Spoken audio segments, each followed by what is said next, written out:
그러므로 사랑을 받는 자들같이 너희는 하나님을 본받는 자가 되고 그리스도께서 너희를 사랑하신 것 같이 너희도 사랑 가운데서 행하라. 그는 우리를 위하여 자신을 버리사 향기로운 제물과 희생 제물로 하나님께 드리셨느니라.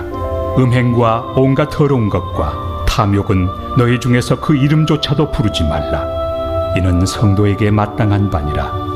누추함과 어리석은 말이나 희롱의 말이 마땅치 아니하니 오히려 감사하는 말을 하라.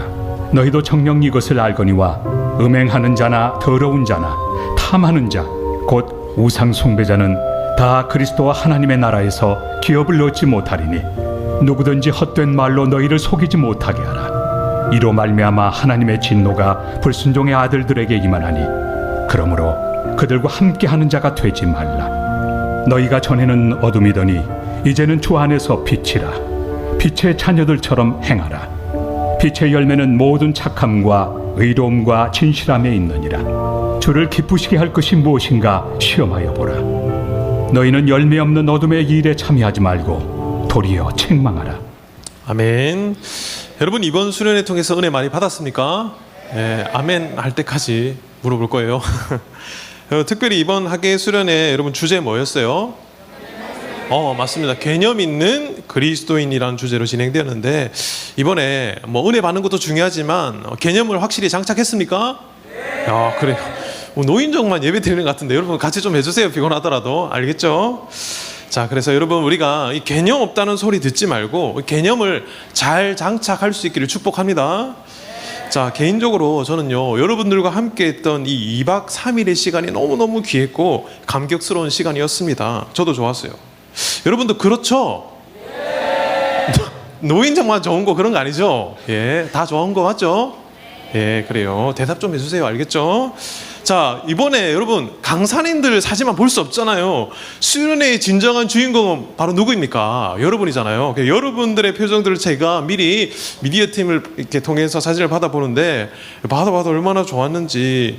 우리 은호는 기도하다가 너무 좋아가지고 빵긋 터졌는데 열심히 기도하는 모습, 레크에 참여하는 모습, 사진을 찍는 모습, 물놀이 하는 모습, 다양한 여러분들의 표정을 보면서 이런 맛에 힘들어도 수련회 가는구나 라는 생각을 하게 됩니다. 중등부 친구들 미안해요. 고등부 사진만 있어가지고 나중에 우리 중등부 목사님이 틀어줄 거예요. 제가 못 받았습니다. 그래서 안 올려준 거예요. 여러분 오해하지 마세요. 사랑합니다. 다 올라오면 다 제가 엄청 사랑해요. 자, 그리고 어제 제가 설교를 준비하면서요, 우리 학생들의 소감문을 하나하나 읽어봤는데요, 물론 여전히 해결되지 않는 문제가 있는 친구들의 소감문도 있었지만 그럼에도 대부분의 학생들이 이번 수련회는 역대 최고의 수련회였다, 수련회 기간 동안 너무너무 행복했다라는 말을 들으니까 너무너무 정말 감회가 새롭고 좋았습니다. 자, 여러분 지금 수고한 여러분들 위해서 지금 많이 좀 피곤한 것 같은데 우리 격려의 박수 한번 하고 시작하도록 하겠습니다. 자, 친구 보면서 너무너무 수고했다 한번 격려해 주시기 바랍니다. 자, 그런데 수련회는 잘 끝났어요. 끝났는데 문제는 뭐냐면 바로 이제 제주 단기 선교 가야 되는데 하면서 벌써 설렘 반 걱정 반이 되기도 하네요. 내 체력이 괜찮을까 하는 작은 염려도 들지만 괜찮을 거라 믿습니다. 여러분 괜찮아 보이죠? 여기 뭐 다 저 안 괜찮아 보이나요? 네, 괜찮아 보이죠? 그리고 여러분 이 모든 사역은 사람이 하는 것이 아니라 하나님께서 친히 이끌어 가시는 줄 믿습니다. 주가 일하시는 줄 믿습니다. 네, 여러분 내일부터 있을 이 제주 단기 선교를 위해서도 기도를 많이 해주시기 바랍니다. 자, 어쨌든 청소년부 수련회는 끝이 났고 우리는 다시 일상으로 돌아왔습니다. 어제 다들 잠은 몇 시간 정도 잤어요? 5시간, 또 10시간, 8시간. 수련회 필요 때문에 많이들 잔 것 같은데요. 정수 어제 몇 시간 잤어? 13시간 잤다고 합니다. 엄청 피곤했던 것 같아요. 저는 13시간 자는 게 힘들 것 같은데. 자, 어쨌든 많이 피곤한 학생들을 위해서 준비했습니다. 예수님의 피로 회복될 수 있기를 축복합니다. 아멘. 자, 자, 은혜 많이 받았죠, 여러분. 개인적으로 마음 같아서는 은혜 받은 간증들을 조금 듣고 시작하면 좋을 것 같은데 예배 시간이 좀 부족하다 보니까 넘어가도록 하겠습니다.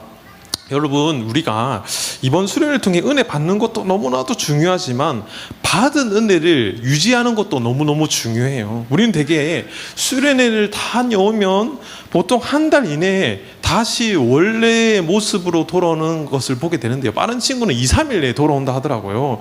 그러나 우리는 은혜 받은 자로서 하나님을 본받는 자가 되기 위해 많이 애써야 할 줄 믿습니다. 근데 여러분 또 오해할까봐 말씀드리는데 이 해당 이미지는 본문의 특정 사실과 직접적인 관련이 없습니다. 저 나중에 찾아와서 왜 제 사진 넣었어요 이렇게 하지 마세요. 여러분 잘하는 애들이 나온 거예요. 여기에 나온 애들 잘하는 애들입니다. 예시예요, 예시. 어쨌든 우리가 이 받은 은혜를 잘 유지하지 못해 넘어지곤 하는데 그것을 위해서 정말 필요한 말씀이 무엇일까 고민을 하다가 오늘 본문인 이 에베소서 말씀으로 은혜를 나누고자 하는데 여러분 퀴즈 한번 내볼게요. 에베소서 말씀은 누가 썼을까요? 에베소가 아니고 에베소서 말씀은 누가 썼을까요? 예, 맞습니다. 바울이 썼습니다. 사도 바울이 쓴 13권의 편지를요, 바울 서신이라고 부르는데 이 바울 서신에는 아주 명확하고 중요한 특징이 하나 있어요. 편지 내용이 크게 두 부분으로 나뉜다라는 점이에요. 먼저 전반부에서는 우리가 원래 죄로 인해 죽었던 존재였는데 하나님의 놀라운 은혜로 구원을 받았다는 이 교리와 은혜의 내용에 대해서 설명을 합니다. 그리고 후반부에서는 그렇다면 이렇게 어마어마한 구원을 받은 우리는 이제 세상 속에서 어떻게 살아가야 하는가에 대한 성도들의 실천적인 삶을 다루는 거예요. 대부분의 바울 서신이 동일한 구조로 되어 있습니다. 에베소서도 마찬가지예요. 1장부터 3장까지 하나님이 주신 구원의 은혜를 짚어준 다음에 4장 1절부터는 아주 중요한 단어로 말씀을 시작을 하는데요. 바로 그러므로라는 단어입니다. 너희가 이렇게 어마어마한 구원을 받았으니 이제 구원받은 자답게 옛사람을 벗어버리고 새사람을 입으라 라고 말씀을 합니다. 그리고 오늘 우리가 읽은 이 5장의 말씀은요, 그 세 사람의 삶 중에서도 가장 중요한 핵심을 다루는 장인데요. 오늘 본문에서 사도 바울은요, 수련을 통해 은혜를 경험한 우리에게 이렇게 선포하고 있습니다. 너희는 이제 어둠이 아니라 주 안에서 빛이 있으라. 빛이 있으라가 아니고 주 안에서 빛이다. 그러니 음행, 탐욕, 더러운 말 같은 어둠에 대해서 완전히 벗어나서 빛의 자녀답게 살으라고 하는 것이 오늘 말씀의 내용인데요. 우리가 오늘 말씀을 통해 하나님을 본받는 자가 되기 위한 첫걸음이라는 주제로 우리가 세상 속에서 은혜 받은 자답게 살아가는 세 가지 원리를 함께 나누고 기도하고자 합니다. 하나님을 본받는 자가 되기 위한 첫걸음, 첫째로 여러분 한번 읽어주세요. 시작. 하나님의 사랑을 깊이 경험해야 합니다. 하나님의 사랑을 깊이 경험해야 합니다. 우리 에베소서 5장 1절 말씀 읽겠습니다. 시작. 그러므로 사랑받는 자녀같이 너희는 하나님을 본받는 자가 되고. 여러분, 오늘 본문에서 바울은 하나님을 본받는 자가 되기 위해 먼저 서두에서 놀라운 말씀을 선포하고 있어요. 너희는 사랑받는 자녀이다. 너희는 사랑받는 자녀라는 거예요. 옆에 있는 친구들 보면서 이렇게 축복하며 인사해 볼까요? 너는 하나님의 사랑을 받는 자녀야. 우리가 수련회 이후 이 변화된 삶을 살기 위해서는 먼저 내가 누구인지에 대한 바른 정체성, 즉 이 아이덴티티에 대해 알 필요가 있습니다. 여러분, 하나님의 사랑을 받는 자녀라는 거예요. 여러분 믿으십니까? 여기 있는 많은 학생들은 수련회에서 큰 은혜를 받고 나서도 정말 며칠도 안 돼서 그 하나님의 은혜는 온데간데 없고 다시 무기력하게 넘어지고 하나님이 어디 계시냐, 하나님 살아계시지 않는 것 같아, 하나님이 살아가신데 어떻게 내 삶이 이래 라는 실망이 섞인 말투로 원래의 모습으로 돌아오게 된다라는 거예요.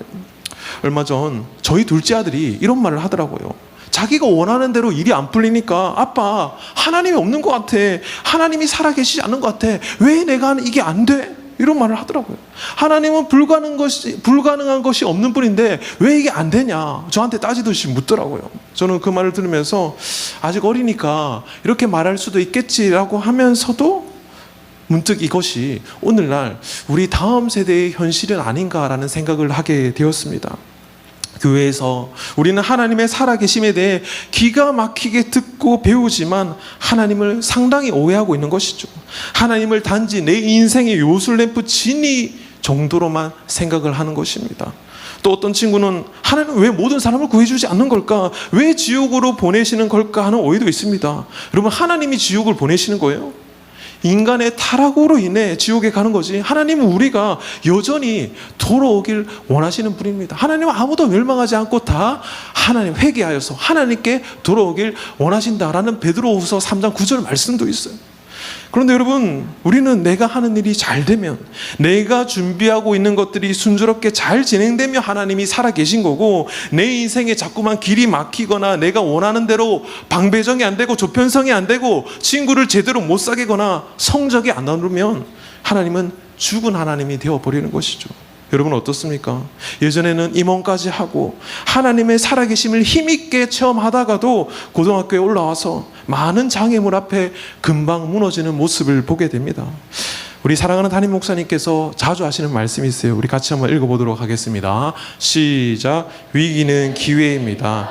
고난은 하나님의 변장된 축복입니다. 아멘. 내 인생에 위기가 올 때 하나님께서 이 상황을 통해 나에게 이 위기를 기회로 바꿔 주실 것이다 라는 믿음을 가질 수 있기를 예수님의 이름으로 축복합니다.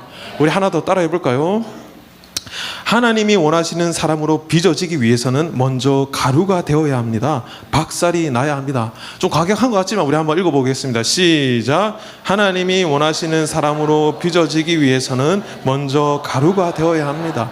박살이 나야 합니다. 아멘. 아마 여기 계신 선생님들 중에 구역장을 오래 하신 분들께서는요, 이 말을 많이 들으셨을 거예요. 이것도 목사님 명언인데요, 내 인생에 찾아온 고난, 불행은 하나님께서 우리를 통해 새로운 은총과 사명을 탄생시키는 번제물이라는 것을 기억할 수 있기를 바랍니다. 여러분, 내가 누구입니까? 다시 본문으로 돌아와세요. 나는 하나님의 사랑을 받는 자녀입니다. PPT 띄워주세요.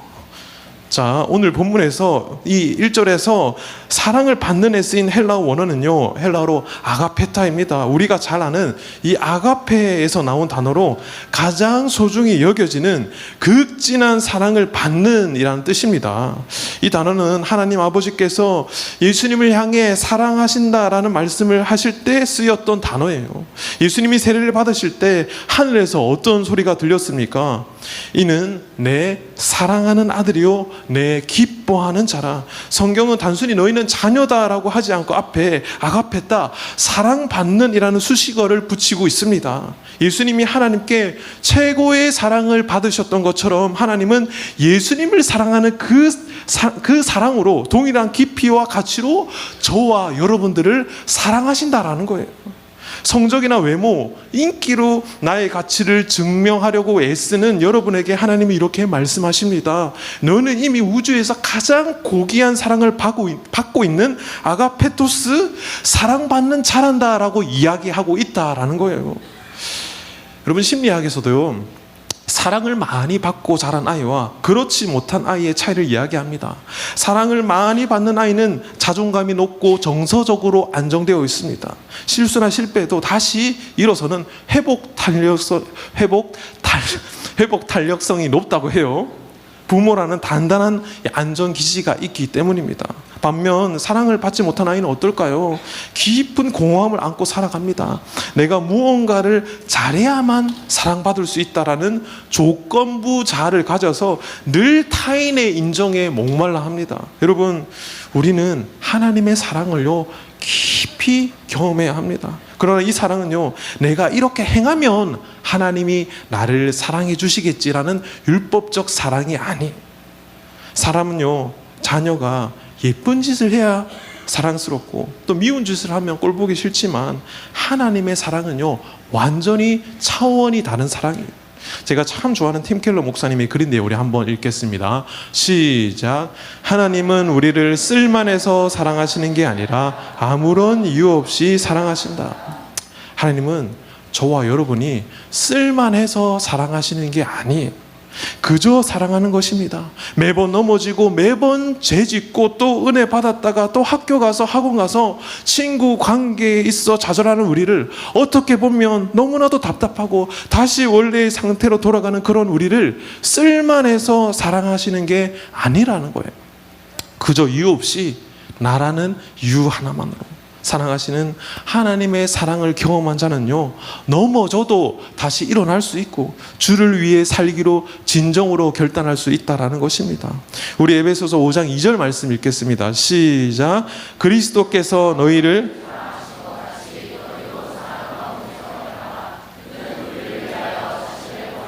향기로운 제물과 희생 제물로 하나님께 드리셨느니라. 그래서 2절에서 이렇게 고백하는 거예요. 그리스도께서 너희를 사랑하신 것 같이 너희도 사랑 가운데서 행해라. 예수님은 우리를 위해 친히 하늘 보좌를 버리시고 유월절 어린 양으로 십자가에서 희생 제물이 되어 주셨습니다. 내가 무언가를 잘해서 받는 사랑이 아니라 그저 나를 사랑하시는 하나님의 그 깊은 사랑을 경험할 수 있기를 축복합니다. 그래서 그 사랑을 힘입어 세상 속에서 내 주변 사람들에게 참된 사랑을 베푸는 저와 여러분들이 될 수 있기를 예수님의 이름으로 축복합니다. 자, 하나님을 본받는 자가 되기 위한 첫걸음 둘째로 한번 읽어주세요. 시작. 거룩한 언어와 행실로 구별되어야 합니다. 거룩한 언어와 행실로 구별되어야 합니다. 우리는 앞서 하나님의 놀라운 사랑에 대해서 나누었습니다. 여러분, 하나님의 그 크신 사랑을 경험한 사람은요, 반드시 뭐가 변화될까요? 삶이 변화된다라는 거예요. 그렇다면 그 중에서 무엇이 가장 먼저 변할까요? 바로 우리의 말이 변하게 되어 있습니다. 이번 수련을 통해 하나님의 크신 은혜를 경험했습니까? 그렇다면 여러분, 먼저 우리의 언어 습관이 바뀌어야 된다라는 거예요. 우리 에베소서 5장 3절 말씀 읽겠습니다. 시작. 음행과 온갖 더러운 것과 탐욕은 너희 중에서 그 이름조차도 부르지 말라. 이는 성도에게 마땅한 바니라. 3절에 나오는 음행은 여러분도 잘 알죠. 그렇다면 이어지는 온갖 더러운 것은 무엇일까요? 헬라어 원어로는 본래 씻지 않은 더러움, 오염된 상태를 뜻하는 것으로 의학적으로 썩은 상처에서 나오는 고름이나 오물을 가리킬 때 쓰이는 단어라고 해요. 즉 하나님이 만드신 본래 깨끗하고 아름다운 목적에서 벗어나 도덕적으로 오염되고 부패한 모든 생각과 말과 행동을 의미하는 거예요. 그래서 하반절에 너희 중에서 그 이름조차 부르지 말라고 경고합니다. 이 말은 음행이나 더러운 것, 탐욕이 우리의 일상 속에 너무 친숙하게 자리 잡아서 이야기, 소재나 농담거리, 장난이나 가십거리로 입에 올려지지 않도록 거룩하게 구별되라라는 의미입니다. 저는 여러분들이 굉장히 경건한 말을 쓴다고 믿고 싶습니다. 설교 때 지금 조금 피곤해 보이지만 초롱초롱한 여러분들의 눈망울을 보면요, 그럴 것 같은데 생각보다 SNS 상에서, 학교에서 여러분의 언어 습관이 많이 무너져 있다라는 이야기를 듣습니다. 그럴 때마다 가슴이 너무 아파요. 여러분끼리 있을 때는 심지어 교회 안에서도 불건전한 말을 한다는 이야기를 듣곤 합니다. 사랑하는 청소년 여러분, 우리는 하나님의 사랑을 받은 자녀로서 이 모든 더러운 말을 그 이름조차 부르지 않는 은혜가 있기를 축복합니다. 왜냐하면 우리는 하나님이 구별하신 거룩한 성도이기 때문입니다. 성도이기 때문입니다. 여러분, 우리가 누구라고요? 성도입니다. 여러분, 우리는 성도. 그럼 성도가 무엇일까요? 화종부 목사님, 존경한 목사님인데요, 그의 책에서 성도를 이렇게 정의합니다. 한번 읽겠습니다. 시작. 성도는 여러분과 저를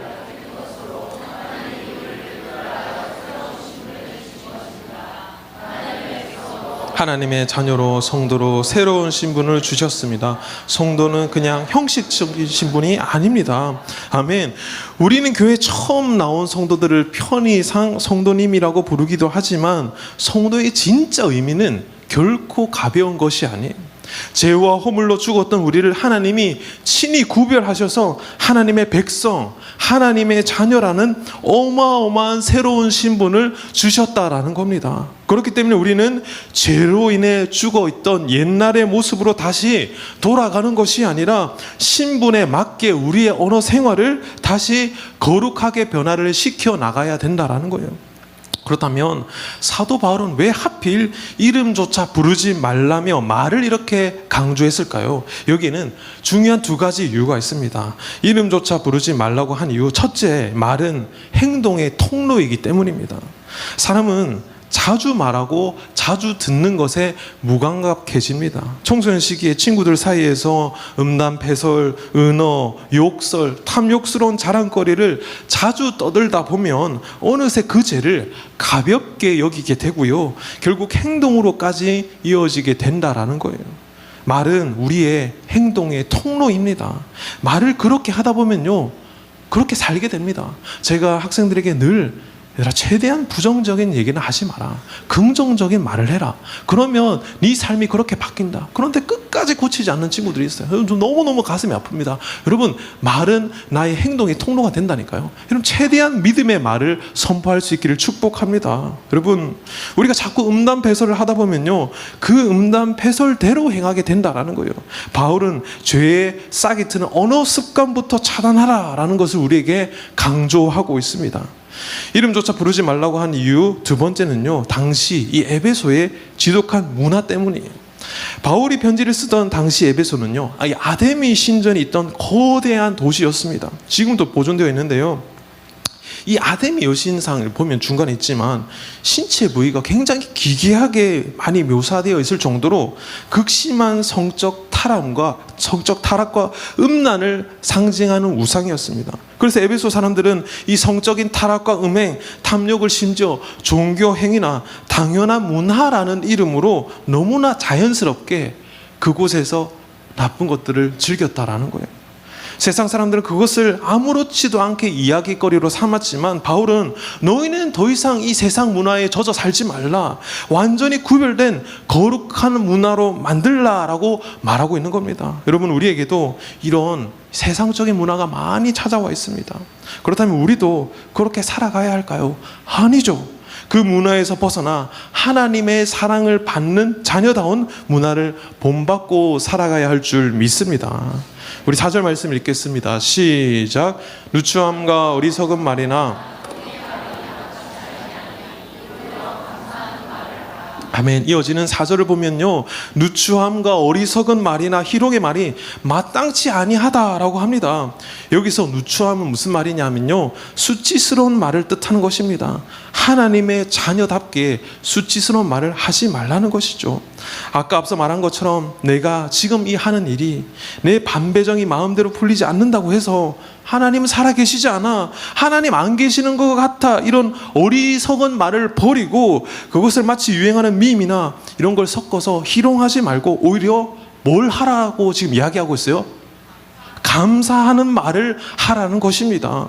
여러분, 감사는 아무리 강조해도 지나치지 않습니다. 여러분, 우리가 감사할 때요, 하나님이 우리의 환경과 울타리가 되어주셔서 하나님이 우리를 복되게 만드시는 줄 믿습니다. 저는 제가 대형교회 부임하고 나서 가장 많이 배운 게요, 감사예요. 감사를 당연히 여기지 말고 늘 입술로, 마음으로, 물질로, 카톡으로, DM으로 표현하는 저와 여러분들 되시길 축복합니다. 사는 청소부 여러분, 여러분은요, 성도라는 특별한 타이틀을 가진 학생들이라는 거예요. 그냥 학생이 아니에요. 제가 앞서 우리의 정체성에 대해 아는 게 중요하다라고 했죠. 우리는 먼저 하나님의 사랑을 받는 자이면서 동시에 뭐다? 성도라는 이 정체성을 가지고 살아야 된다라는 거예요. 여러분, 성도라는 존귀한 신분에 맞지 않는 음란한 농담, 욕설, 누군가를 비하하는 말, 겉모습이라 물건으로 상대방을 판단하는 말, 그 말을 버리고 우리가 무엇으로 채워야 할까요? 감사하는 말로 채워야 한다라는 것입니다. 우리가 더러운 말을 하지 않으려고 애쓰기만 하면 힘들지만 그 입으로 반대로 감사를 고백하고 친구를 격려하는 말을 시작하면 더러운 말은 자연스럽게 사라지게 됩니다. 아멘. 이 은혜가 저와 여러분들 가운데 있기를 예수님의 이름으로 축복합니다. 자, 하나님을 본받는 자가 되기 위한 첫걸음 셋째로 읽어주세요. 시작. 어둠에서 벗어나 빛의 열매를 맺어야 합니다. 어둠에서 벗어나 빛의 열매를 맺어야 합니다. 우리 본문 5장 8절 말씀 읽겠습니다. 시작. 너희가 전에는 어둠이더니 이제는 주 안에서 빛이라. 빛의 자녀들처럼 행하라. 아멘. 사도 바울은 우리가 전에는 단순히 어둠 속에 들어있었다 정도가 아니라 너희가 어둠 그 자체였다라고 말하고 있습니다. 여러분이 생각하는 어둠의 이미지는 어떻습니까? 캄캄하죠. 답답합니다. 제가 군 생활할 때 자주 했던 밈이나 블랙 코미디라고 해야 될까요? 전이 본 신병에게 하는 꼭 짓궂은 장난인데요. 이렇게 물어요. 야, 신병, 군생활 얼마나 남았냐? 이러면 이 신병이 이렇게 말합니다. 예, 586일 남았습니다. 그러면 고참들이 이렇게 물어요. 아니, 그걸 지금 세고 있어? 혹은 그날이 올 것 같나? 그러면 신병이 이렇게 얘기해요. 거꾸로 매달라도 국방부 시계는 갑니다. 이렇게 하면 고참들이 뭐라고 얘기했냐면, 근데 내 시계 건전지는 빠져 있어. 이런 짓궂은 농담들을 하죠. 저는 이게 제일 기억에 남는데요. 근무를 나가는데 긴장이 얼마 되겠어요. 막 철통 경계를 하고 있는데 고참이 갑자기 야, 눈 좀 감아봐 이렇게 얘기를 하는 거예요. 눈 뜨면 죽는다길래 잔뜩 긴장해가지고 눈을 이렇게 감고 있었죠. 뭐가 보이냐 물어봐요. 여러분 눈 한번 감아보세요. 이미 감고 있는 애들은 계속 감아도 됩니다. 자, 눈 한번 감아보세요. 여러분 뭐가 보여요? 아무것도 안 보여요. 대부분 그렇게 얘기할 겁니다. 그게 네 군생활이야. 이렇게 얘기하는 거예요. 웃기죠? 이처럼 어둠은요, 우리에게 캄캄하고 부정적입니다. 그런데 사도 바울은요, 우리가 그 어둠 자체라고 이야기하고 있어요. 그런데 그게 어떻게 변합니까? 주 안에서 빛이 되었다라고 합니다. 빛 안에 있다라는 정도가 아니라 우리 자체가 빛이라는 거예요. 여러분, 여기서 우리가 빛이라는 것은 우리에게 스스로 이 빛나는 능력이 있다라는 게 아닙니다. 밑에 들어오세요. 여러분, 달이 스스로 빛날 수 있습니까? 없습니까? 없어요. 태양빛에 반사되어 빛이 나는 것 뿐이죠. 여러분, 우리는 스스로 빛을 낼 수 없지만 우리를 밝히시는 예수 그리스도의 빛을 나누어 받을 때 우리 자체가 빛이 되는 존재라는 것입니다. 그렇다면 예수님의 빛을 받은 우리는 구체적으로 어떻게 행동해야 될까요? 우리 본문 10절 말씀 읽겠습니다. 시작. 기쁘시게 할 것이 무엇인지 주를 기쁘시게 할 것이 무엇일까요, 여러분? 앞선 구절을 통해 이렇게 생각해 볼 수 있을 것 같아요. 먼저는 과거의 착각에서 벗어나야 됩니다. 내가 어둠이었던 과거에서 벗어나야 돼요. 세상 친구들은 욕을 하고 음란한 농담을 하고 남을 따돌리는 것을 마치 쿨하고 재미있는 것으로 착각을 합니다. 물론 모든 세상적인 친구들이 그렇다라는 이야기는 아니에요.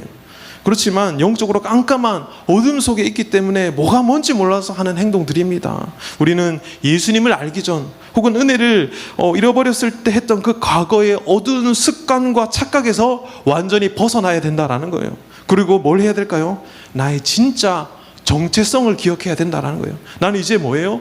주 안에서 빛입니다. 세상은 우리의 성적, 외모, 기럭지, 집안, 우리 집이 금수저인가 은수저인가, 내가 갈 대학으로 우리를 정의하지만 하나님은 예수 그리스도 안에서 우리를 빛이라고 정의하고 있습니다. 그래서 우리는 더 이상 어둠에 끌려다닐 존재가 아니라 세상의 어둠을 빛으로 밝힐 존귀한 하나님의 자녀라는 거예요. 그래서 우리가 해야 할 것은 빛다운 걸음, 행실을 시작하는 것입니다. 옆에 친구들 보면서 이렇게 인사할까요? 빛이 있으라. 빛이 있으라. 신종철 목사님 한번 따라 해봤습니다. 여러분, 우리는 빛의 자녀들처럼 행해야 돼요. 빛은요, 어둠과 타협하지 않습니다. 아무리 깜깜한 어둠이라 할지라도 빛을 가릴 수 없어요. 친구들이 단톡방이나 교실에서 다 같이 욕하고 남을 비방할 때 동조하지 않고 조용히 입을 다물거나 따뜻한 말로 분위기를 바꾸어 가는 것, 자극적이고 야한 미디어에 헛된 가십거리나 내 눈과 귀를 내어주지 않는 것, 혼자 외롭게 있는 친구에게 먼저 다가가 따뜻한 손을 내밀어 주는 것. 이번에 수련회 온 어떤 친구의 소감문을 읽어봤는데요. 수련회 왔는데 조편성이 잘 안 됐대요. 친한 친구가 없었는데 이 친구가 이번에 제주 단기 선교를 가거든요. 그래서 마음을 조금 다르게 먹었대요. 옆에 안 친하지만 또래 학년 그 친구를 보면서 이 친구는 나보다도 더 친구가 없을 텐데 내가 저 친구를 잘 품어줘야겠다, 친하게 지내야겠다라고 생각해서 처음 본 친구지만 먼저 다가가서 친해지고 친구가 되어주었다는 소감문을 읽었습니다. 얼마나 감동이 되던지요. 저는요, 이것이 바로 빛의 자녀가 걷는 자연스럽고 아름다운 삶의 모습인 줄 믿습니다. 우리 본문 11절 읽겠습니다. 너희는 열매 없는 어둠의 일에 참여하지 말고 도리어 책망하라. 11절에 나오는 열매 없는 이라는 단어는요, 이 아카르포이스라고 하는데 결실이 없는, 아무런 유익이나 가치가 없는 이란 뜻입니다. 예수님 우리의 모습을 통해 그들의 열매로 그들을 알리라 라고 말씀을 합니다. 내 삶 가운데 어떤 열매를 맺느냐에 따라 사랑받는 자녀인지 성도인지 빛의 자녀인지 알 수 있습니다. 열매 없는 삶이 아니라 열매 있는 삶을 살 수 있기를 예수님의 이름으로 축복합니다. 그리고 그런 어둠의 일에 참여하게 될 때 적극적으로 대항하시기 바래요. 책망하시기 바랍니다. 의에 살고 의에 죽는 인생이 되어야 되지 않겠습니까, 여러분? 친구들이 단체 톡방이나 학교에서 누군가를 뒷담화하고 음란한 밈을 공유하고 나쁜 짓을 보이할 때 분위기나 또래 압력에 휩쓸려서 나도 슬쩍 숟가락 얻듯이 낄낄거리면서 함께 웃는 것이 아니라 그런 나쁜 행동을 멈추라는 것이죠. 우리 히브리서 12장 4절 말씀 같이 읽겠습니다. 시작. 너희가 죄와 싸우되 아직 피 흘리기까지는 대항하지 아니하고. 아멘. 여러분, 죄와 적극적으로 싸우셔야 합니다. 오늘 여러분 앞에는요, 수많은 반기독교적인 가치들이 있습니다. 공산주의, 쾌락주의와 도파민 중독 문화, 물질 만능주의와 외모, 능력 중심주의, 그리고 동성애 등 이런 모든 반기독교적인 가치 앞에서 세상의 흐름에 순응하는 자가 되지 않고 오히려 책망할 수 있는 저와 여러분들 될 수 있기를 축복합니다. 말씀 마무리하겠습니다. 여러분, 왜 우리는 이 세상의 유행을 따라가지 않고 하나님을 본받는 자가 되어야 할까요? 오늘 본문 에베소서 5장 1절은 이렇게 시작을 합니다. 같이 읽겠습니다. 시작. 그러므로 사랑을 받는 자녀같이 너희는 하나님을 본받는 자가 되고. 아멘. 여러분, 이 그러므로라는 단어는요, 주로 앞의 내용에 뒤의 내용에 명확한 이유와 원인이 될 때 사용하는 단어입니다. 그렇죠? 그렇다면 바울이 그러므로라고 말하기 전 앞에 에베소서 4장의 마무리는 어떻게 되었을까요? 우리 4장, 우리 마지막 31절과 32절 말씀 읽겠습니다. 시작. 너희는 모두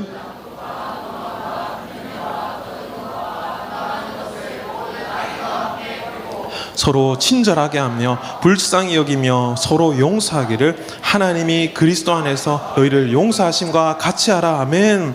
사도 바울은 우리에게 아무런 이유 없이 그냥 무조건 하나님을 본받아라라고 억지로 강요하는 게 아니에요. 우리가 서로에게 친절해야 하고 서로를 불쌍히 여기고 용서하고 사랑해야 하는 진짜 이유가 무엇입니까? 하나님께서 그리스도 안에서 나 같은 죄인을 먼저 조건 없이 용서해 주셨기 때문입니다. 사도 바울은 우리에게 그냥 주를 본받는 자가 되라는 게 아니에요. 우리가 서로 친절하게 하고 불쌍히 여기고 서로 용서해야 하는 이유는요, 하나님이 그리스도를 통해 우리를 먼저 용서하셨기 때문입니다. 에베소서 2장 1절 한번 보세요. 우리는 허물과 죄로 인해 죽었던 자들이었습니다. 우리는 이미 영적으로 죽은 상태였어요. 그러나 예수님께서 이미 허물과 죄로 죽었던 우리의 영혼을 자기 피값 주고 살리셨습니다. 우리는 예수님이 십자가 위에서 흘리신 보혈의 피로 변화된 인생을 살게 된 거예요. 그러므로 우리가 하나님을 본받는 자가 되어야 하는 이유는요, 바로 우리를 먼저 용서하신 하나님의 은혜를 아는 자로서 살아가야 하기 때문입니다. 여러분, 우리는요 또 언제 넘어질지 모릅니다. 아마 계약하면 바쁜 학교 생활 때문에, 치열한 경쟁 때문에, 친구를 잘 사귀어야 하는 강박관념 때문에, 또 하나님이 어디 계시냐, 하나님 안 계시는 것 같아라는 어리석은 말을 할지도 모릅니다. 그때 우리가 기억해야 되는 것이 바로 우리의 정체성이라는 거예요. 우리 따라하겠습니다. 나는 하나님의 사랑을 받는 자녀다. 나는 거룩한 성도다. 나는 빛의 자녀다. 예수님께서 나를 위해, 내 죄를 위해 십자가에 못 박혀 죽으셨다. 그 피로 인해 나는 죄 사함을 받았다라는 이 정체성을 가지고 살아갈 수 있기를 축복합니다.